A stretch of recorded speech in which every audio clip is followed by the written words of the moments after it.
정부가 빚이 이렇게 많아서 되겠느냐 하는 화폐 발행을 통해서 마약처럼 실물 경제의 진통제 역할을 또 해주고, 또 한편으로는 사실상 빚을 화폐 발행을 통해서 탕감하는 악마의 메커니즘이죠. 주관 주식시장, 후원 중앙은행, 이런 버블이 만들어지기도 하는 것 같습니다. 그냥 다 사줘요. 주식도 사고 뭐 심지어 부동산까지 사고, 이러면서 돈을 마구 풉니다. 중앙은행한테 우리가 아주 위험한 장난감을 준 거 아닌가 이런 생각이 또 드는데, 중앙은행 관찰자, 와처 역할을 오랫동안 해오신 글로벌 모니터 안금호 대표님 오늘도 모시고 중앙은행에 대한 이야기 나눠보도록 하겠습니다.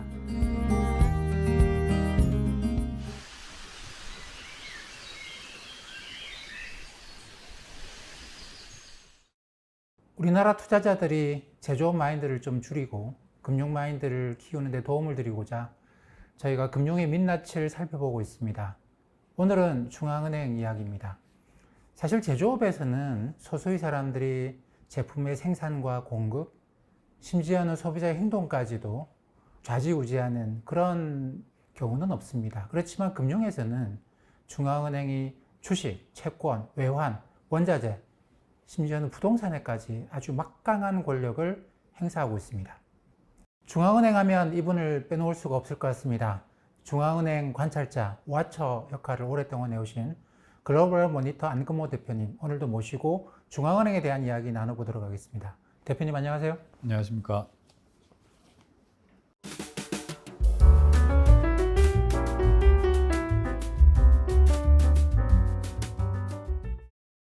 대표님, 중앙은행이 이렇게 막강한 권력을 행사하게 되면 당연히 중앙은행이 뭔가 잘못된 행동을 했을 때 사람들한테 미치는 악영향이 굉장히 크지 않습니까? 엄청나죠.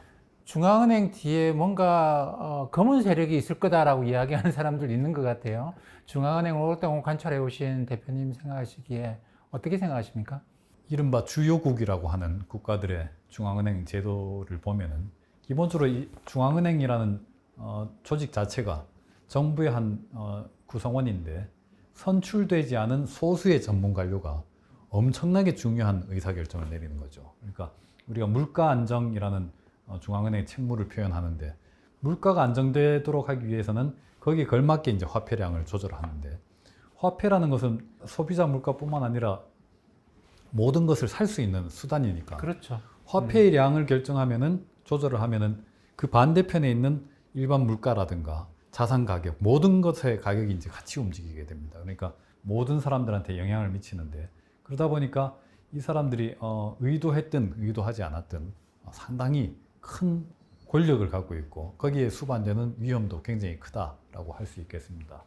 그러다 보니까 이제 근래에 들어서는 자산 시장의 문제, 뭐 그다음에 경기가 지나치게 과열된다든가 지나치게 또 가라앉는다든가 이런 경기 변동폭을 키우는 문제, 이런 것에 대해서 중앙은행에 관한 여론이 상당히 안 좋죠. 안 좋아졌고, 특히 이제 금융위기를 겪으면서 중앙은행의 문제가 오히려 더 심각하다, 이런 인식이 커졌습니다. 그러다 보니까 중앙은행들이 좀 더 대중들한테 이제 다가서려는 이런 노력들을 하는데, 미국 중앙은행 연준이 통화정책을 결정하는 위원회가 FMC죠. FMC 회의를 마치고 나면은 의장이 나와서 기자회견을 하는데, 제롬 파월 연준 의장 같은 경우는 기자회견 모두 발언 말미에 항상 이렇게 얘기를 합니다. 우리가 하는 모든 일은 대중들을 위해서 봉사하는 임무다. 꼭 그 얘기를 빠짐없이 항상 반복해서 얘기를 합니다. 그만큼 중앙은행이 어떤 면에서는 대중들로부터 비난받고 있다라고 하는 반증이 될 수도 있겠죠. 21세기에 적어도 들어와서는 중앙은행들은 자산시장을 주로 타겟팅하는 것 같습니다. 우리가 보통 자산시장이라고 한다면은 주식시장, 뭐 국채시장, 회사채 시장, 그 다음에 주택시장, 뭐 이렇게 이제 꼽을 수 있는데, 이 자산시장을 움직여서 실물 경제를 움직이려고 하는 뭐 그런 전달 경로를 중시하는 것 같아요. 우리가 보통 과거에는 주식시장은 경제의 거울이다, 이렇게 이제 얘기했지 않습니까? 그래서 주식시장이 뭔가 잘 되고 있다는 것은 경제가 그만큼 잘 되고 있다는 증거다, 하나의 이제 현상으로서 주식시장을 바라봤는데, 최근에 제가 보기에는 경제가 자산시장의 거울이다. 그래서 자산시장이 본질이고 경제는 말단이고, 그러니까 본말이 이제 전도된 것이죠. 꼬리가 꼬리가 그렇습니다. 몸통을 흔드는 예. 모양이네요. 그래서 자산 시장이 잘 되면은 사람들이 소비도 잘하고 투자도 잘하고 그래서 경제도 실물 경제도 잘 굴러가고 자산 시장이 뭔가 문제가 생기면은 돈도 안 쓰고 투자도 잘 안 하고 고용도 잘 안 하려고 해서 실물 경제도 문제가 생긴다. 이렇게 중앙은행이 관점을 좀 뒤집어서 보는 듯한 인상을 많이 줍니다.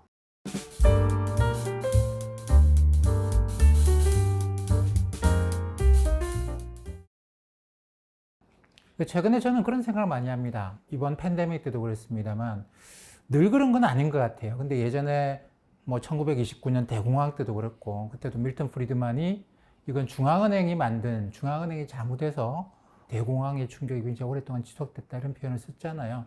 그 이후에도 중앙은행이 돈을 너무 긴축했거나 또는 돈을 너무 많이 풀어서 어떤 경우에는 버블을 만드는 그런 일도 했던 것 같은데 그래서 저는 한 번씩은 그게 뭐 빈번한 건 아니지만 수십 년에 한 번씩은 버블은 뭐 주식시장, 부동산 시장이 만들긴 하는데 시장이 만드는데 그 주관 주식시장, 후원 중앙은행 이런 버블이 만들어지기도 하는 것 같습니다. 그렇습니다. 중앙은행 이걸 어떻게 생각해야 될까요?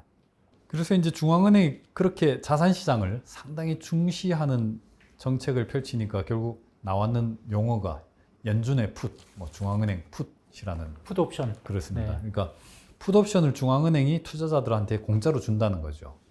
그러면 투자자들은 일종의 보험을 얻었기 때문에 그렇죠. 풋옵션이라는 거는 떨어지면 떨어진 거에 일정 비율만큼은 보상해 주겠다. 특정 가격 이하로 떨어지면은 특정 가격에서는 중앙은행이 사준다는 겁니다. 예를 들어서 5억짜리 집을 샀는데 4억 밑으로 이제 시세가 떨어지면은 중앙은행이 4억에서는 사준다는 거죠. 즉 그렇죠. 4억 밑으로는 중앙은행이 안 떨어지도록 받쳐준다. 이런 이제 믿음이 상당히 강해진 겁니다. 그래서 자산 가격은 절대로 떨어지지 않는다. 중앙은행이 언제나 받쳐준다. 왜?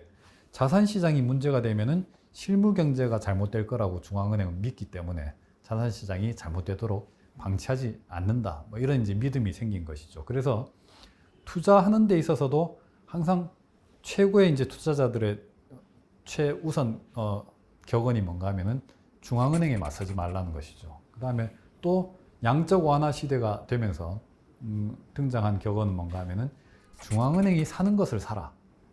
예를 들어서 중앙은행이 모기지 채권을 산다면은 그렇다면 집을 사야 된다. 뭐 이런 것이죠. 중앙은행이 제가 최근에도 보면서 이번 팬데믹 시기를 보면서도 팬데믹 아주 초기에 미국의 집값이 바이러스 확산되면서 아주 빠른 속도로 하락을 했거든요. 중앙은행이 그것 때문에 이제 뭐 수단과 방법을 가리지 않고 뭐 금리를 낮춰주겠다. 그걸로도 안 통하니까 그러면 우리가 관련된 채권을 다 사서 위험을 없애주겠다. 이런 양적 완화까지 하면서 실제로 집값이 급반등을 했어요. 제일 처음에 이런 정책을 썼을 때가 지난 2008년, 2009년에는 그때는 제가 정말 많이 봤던 뉴스 기사나 코멘트가 뭐였냐면 아무리 그런다고 집값이 올라가겠냐라는 비관적인 생각이 지배적이었거든요. 사람들이 양적 완화라는 걸 처음 봤기 때문에 이게 효과가 있을 거라는 생각을 안 했던 거죠. 근데 4, 5년 좀 지나니까 뭐 QE 1, 2, 3, 4까지 하고 나니까 괜찮아지더라고. 진짜 집값이 올라가요. 네. 그걸 한번 보고 난 다음에는 사람들이 QE 나오자마자 곧바로 그냥 집값이 급반등하는 결과를 낳고 그래서 제가 생각했던 게 뭐냐면 중앙은행이 사람들을 너무 과소평가했구나. 이게 지난번에 그랬다고 해서 이번에도 이렇게 하는데 사람들은 이미 훈련이 다 돼 있어요. 중앙은행이 그런 땅 하는 순간 전력 질주해서 나갈 준비가 다 돼 있는데 또 똑같이 중앙은행이 옛날 구닥다리 방식의 정책을 쓰고 그 결과 집값이 폭등을 하는데 중앙은행이 곧바로 말을 못 바꿔가지고 집값 폭등하는 걸 그대로 방치하고 있더라는 겁니다. 아, 우리가 저 집값을 빨리 말을 바꿔가지고 집값을 잡아야 되나? 아니야, 우리가 말 바꿨다가 시장이 우리를 불신하면 큰일이야. 요런 거 헤매다가 집값이 저렇게 폭등하도록 방치하고 그런 결과를 낳았던 것 같아요.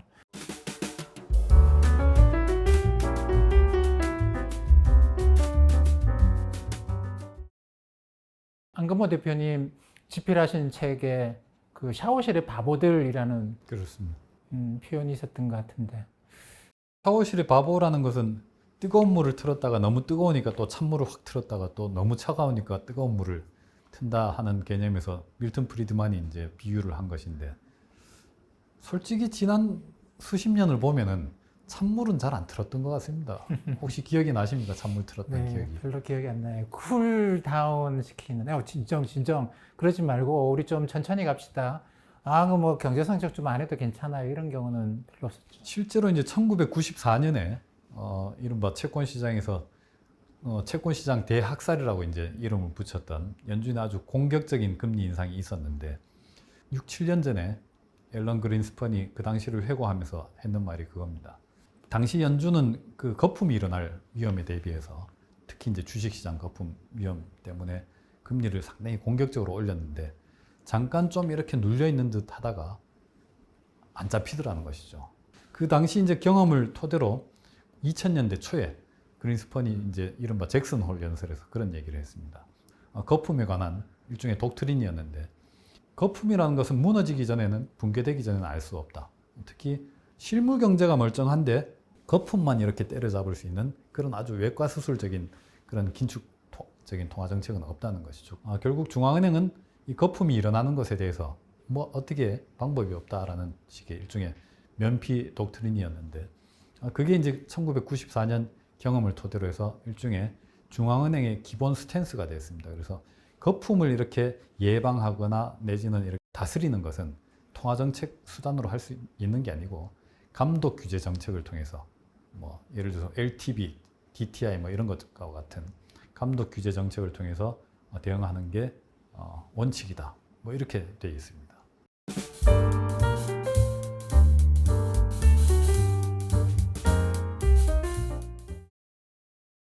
많은 사람들이 최근에 중앙은행에 대해서 관심도 많이 갖고 한 이유가, 중앙은행이 마구 돈을 풀어대니까 내가 가만히 있으면 안 되겠네? 나 지금 이 낮은 금리에 뭐라도 해야 되겠다. 이런 식의 생각을 많이 했습니다. 근데 그 근간이 되는 게 중앙은행의 새로운 정책이에요. 양적 완화. 네. 그러니까 제가 역사적으로 보니까 중앙은행의 정책이라고 하는 건 이게 이제 네 번째 정책인데, 제일 먼저 한 거는 중앙은행이 재할인 정책이라고 해서 그렇죠. 은행들한테 돈을 빌려주는 거였죠. 그 다음에 이제 단기금리, 보통 일주일이나 한 달 정도의 단기금리를 중앙은행이 정하는 이런 정책을 썼고, 그 다음에 1910년대, 20년대쯤 되면 중앙은행이 단기 채권을 사면서, 이때는 1년 이내 단기 채권을 사고 팔면서 시중에 단기 유동성을 조절하는 것까지 냈습니다. 우리가 이걸 이제 RP 정책이라고 이야기하죠. 근데 2008년에 도입되고 이번에 문제를 키운 양적 완화라고 하는 거는 그냥 다 사줘요. 주식도 사고 모든, 심지어 부동산까지 사고 이러면서 돈을 마구 풉니다. 그러다 보니까 사람들이 중앙은행이 저런 것까지 한다고? 지금 내가 가만히 있으면 안 되겠네? 아까 말씀하신 것처럼 중앙은행이 사는 거 나도 같이 사자. 그랬다가 또 중앙은행이 생각을 막 바꿔버리고 있단 말이죠. 먼저 이 양적 완화라고 하는 거, 제가 볼 때 중앙은행한테 우리가 아주 위험한 장난감을 준 거 아닌가 이런 생각이 드는데, 양적 완화에 대해서 어떻게 평가하십니까? 사모님 말씀하셨듯이 이제 1929년 뉴욕 증시 붕괴 이후에 30년대 들어가면서 아주 대공황으로 비화가 됐는데, 당시에 이제 밀턴 프리드만이 지적했듯이 당시 중앙은행이 시중에 엄청난 폭발적인 화폐 수요에 대응하지 않고 가만히 이제 넋놓고 있다가 엄청난 디플레이션을 야기하고 말았다. 이것은 좀 심한 경기 침체로 끝내고 말 일을 대공황으로 이끈 것은 중앙은행의 잘못이다라고 이제 지적을 해서 노벨 경제학상까지 받은 것이죠. 그런 이제 연구를 토대로 해서 어떻게 보면 등장한 게 양적 완화입니다. 그러니까 미국 연준에서 양적 완화를 처음으로 실제 집행한 사람은 벤 버냉키인데, 버냉키가 연준 이사 시절에 밀턴 프리드만 생일에 다시는 이 땅에 그런 이제 대공황이 발생하지 않도록 하기 위해서 이런저런 이제 중앙은행이 수단들을 이용해서 대응하겠다. 우리는 준비가 되어 있다. 그래서 그런 문제가 생기면 무엇이든 할 수 있다라는 표현으로 쓰면서 그중 한 수단으로 양적 완화를 얘기했고, 그러면서 벤 버냉키는 2006년에 취임을 했는데 상당히 준비된 연준 의장이었던 것이죠. 네네. 그래서 그런 이제 엄청난 화폐 수요가 발생했을 때 예금 인출 사태라든가 이런 문제가 생겨서 화폐 인출 사태가 생겼을 때는 중앙은행이 무제한으로 유동성을 공급해야 한다라고 하는 것이 어떻게 보면 중앙은행 제도 아주 협소하고 전통적인 역할에 준한다고 볼 수 있고, 그 수단이 어떤 면에서는 양적 완화라고 할 수 있겠습니다. 그래서 양적 완화라는 게 제 생각에는 계속 진화하고 있는데, 지금도 첫 번째 목표는 유동성을 적극적으로 공급해주기 위해서 뭔가를 사들이는 것이죠.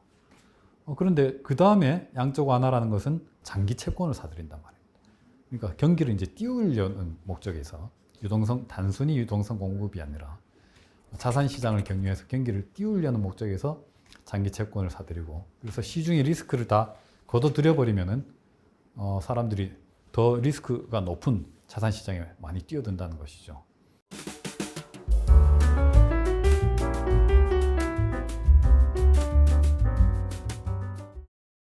팬데믹을 거치면서 또 한 단계 더 발전하게 됐습니다.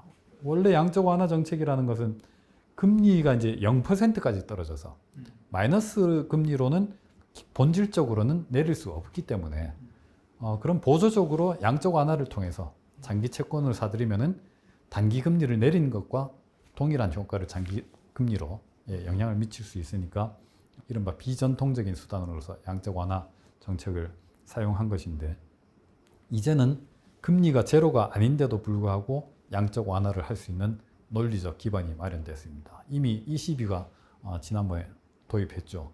이렇게 지금 이제 우리가 국채를 사들이는 것은 경기를 띄우기 위해서 양적 완화가 아니라 통화정책 전달 경로가 제대로 이제 작동하도록, 달리 말하면 채권 시장이 지금 원활하게 움직이지 않기 때문에 시장의 기능을 우리가 보완해주는 차원에서 국채를 사들이는 것이다. 이탈리아 국채를 사는 이유는 거기에 있다. 이렇게 하는 것이죠. 이미 이제 그 팬데믹 당시에 2020년 3월 당시에 연준도 어마어마한 규모로 장기 채권을 사들였는데, 물론 이제 금리를 0%로 내리긴 했지만 그 당시에도 연준은 경기를 띄우기 위해서가 아니라 뭐라고 했는가 하면 채권을 사들이는 목표는 금융시장 기능의 원활화를 지원하기 위함이다. 이렇게 얘기를 했습니다. 그러니까 국채 시장이 제대로 안 굴러가고 삐걱거리니까 중앙은행이 채권을 사들여 가지고 국채 시장이 제대로 기능할 수 있도록 이렇게 기름질을 쳐주는 것이다. 이렇게 이제 설명을 했죠. 그 얘기는 뭔가 하면 경기 부양 목적이 아니더라도 앞으로 국채 시장이 기능을 제대로 하지 못하면은 금리가 0%가 아니라 2% 넘는 상태에서라도 국채 시장에 개입할 수 있다는 겁니다. 그 사례가 팬데믹 직전에 이미 있었죠. 연준도 2019년에 가을에 이른바 이제 NatQE라고 약간 조롱하는 이름으로 붙였는데, QE는 아니지만 국채를 매입한다 하는 것입니다. 금리가 2%대였는데 그때 이제 은행 지급 준비금이 뭔가 이제 너무 부족해 보이고 단기자금 시장에 유동성 부족 현상이 나타나니까 국채를 사들인 겁니다. 그러니까 양적 완화 정책이라는 것이 이른바 이제 중앙은행이 국채를 사들이는 정책이 계속해서 진화되면서 상시적으로 이제 작동할 수 있게 그렇게 바뀌고 있는 것 같습니다.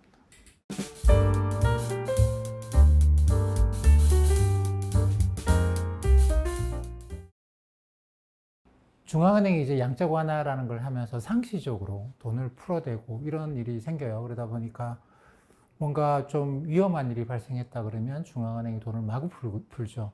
근데 그게 또 사람들이 훈련이 돼 있기 때문에 즉각적인 금융시장 버블로 또 이어집니다.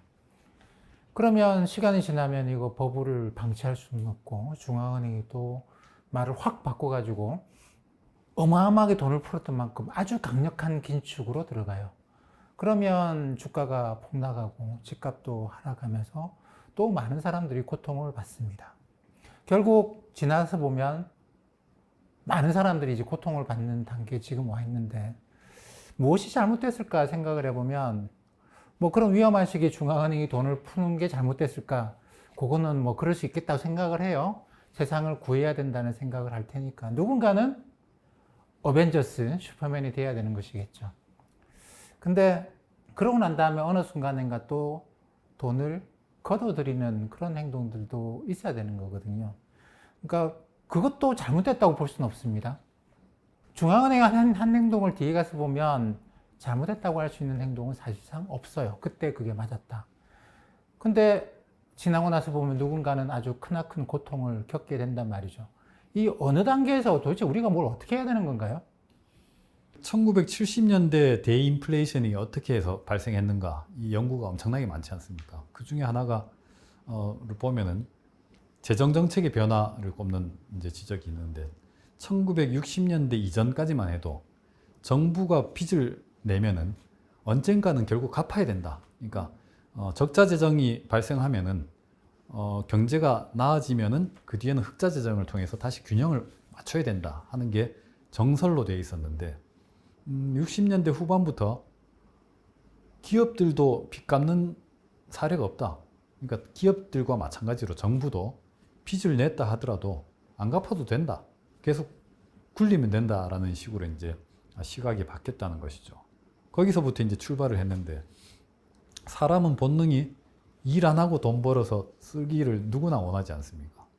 그런 것처럼 정부도 세금을 걷어들여서 그걸 이제 기반으로 지출을 해야 되는데, 그러면 세금 걷어들이면 사람들이 싫어하지 않습니까? 그럼 선거 때 이제 불리해질 수 있으니까 가급적이면은 세금을 늘리기보다는 이제 빚을 내서 지출을 합니다. 지출은 또 사람들이 좋아한단 말이죠. 그래서 사람들이 싫어하는 세금 걷는 거는 최소화하고, 사람들이 좋아하는 지출은 최대화하고, 이렇게 하다 보니까 이제 정부 빚이 계속해서 늘어나기만 했단 말입니다. 그러다 보니까 결국 이 정부가 빚이 이렇게 많아서 되겠느냐 하는 또 이제 비난에 봉착하게 되죠. 그러다 보면은 또 한동안은 좀 안 쓰는 듯한, 덜 쓰는 듯한 이런 이제 국면에 들어가게 되는데, 그렇게 되면 경기가 또 이제 너무 가라앉게 되니까 중앙은행이 이제 출동을 하게 되는 겁니다. 결국 중앙은행이 재정의 역할이 제대로 이제 수행이 안 되는 곳에서 화폐 발행을 통해서 뭔가 마약처럼 실물 경제의 진통제 역할을 또 해주고, 또 한편으로는 재정에 정부의 빚이 너무 많으니까 그 빚을 중앙은행이 사들여서 사실상 빚을 화폐 발행을 통해서 탕감하는 역할을 하는 거죠. 왜냐하면은 중앙은행이 국채를 사들이면은 정부가 중앙은행한테 이자를 줍니다. 공짜로 사들이는 건 아니거든요. 그런데 문제는 중앙은행이 받은 이자를 다시 돌려준다는 것이죠, 정부한테. 그 말은 뭔가 하면은 중앙은행이 갖고 있는 국채는 정부 빚이 아니라는 겁니다. 그래서 이렇게 해서 이제 결국은 노동하지 않고 돈 벌어서 먹고 놀고 싶기를 원하듯이 정부가 세금을 걷지 않고 빚을 내서 계속 지출을 하면서 이런 문제까지 온 것이 아닌가 생각합니다. 악마의 메커니즘이죠. 정부가 채권 발행하고 그걸 중앙은행에 사서 돈을 찍어서 이자를 받고, 그 이자는 결국은 국고로 환수가 되고, 이런 과정이 어떻게 보면 악마의 메커니즘인데, 그래서 미국이 건국할 때 헌법에다가 통화정책의 권한을 의회에 준 이유가 이걸 할지 말지를 국민들이 결정하자. 그걸 특정한 권한을 정부에 주지 않고 의회에 주고, 의회가 중앙은행을 감시하도록 만들어 놓은 게, 이런 악마의 메커니즘을 가급적 쓰지 말도록, 왜냐하면 그 뒤에 가서 보면 결국은 사람들은 큰 고통을 겪을 수밖에 없을 거거든요.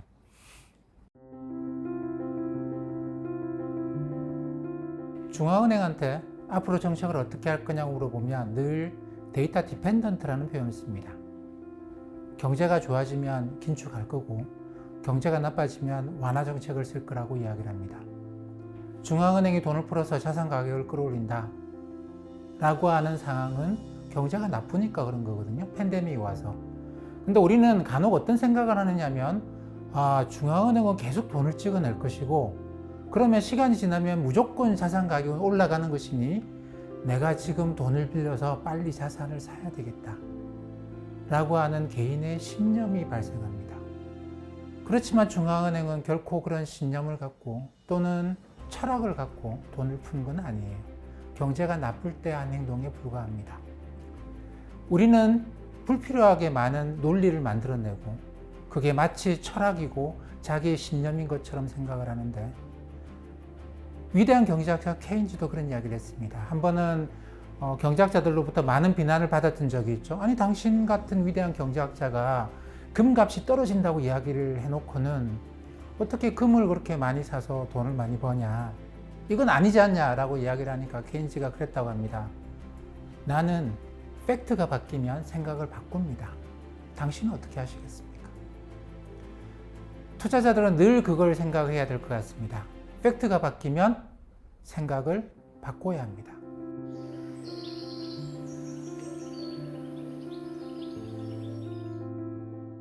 대표님, 다음 시간에는 우리가 무슨 이야기를 하기로 했었죠? SNS 시대 주식 투자를 어떻게 할 것인가 그 얘기하기로 하셨죠. 네, 맞습니다. SNS가 주식 투자에 상당히 많은 영향을 미치고 있습니다.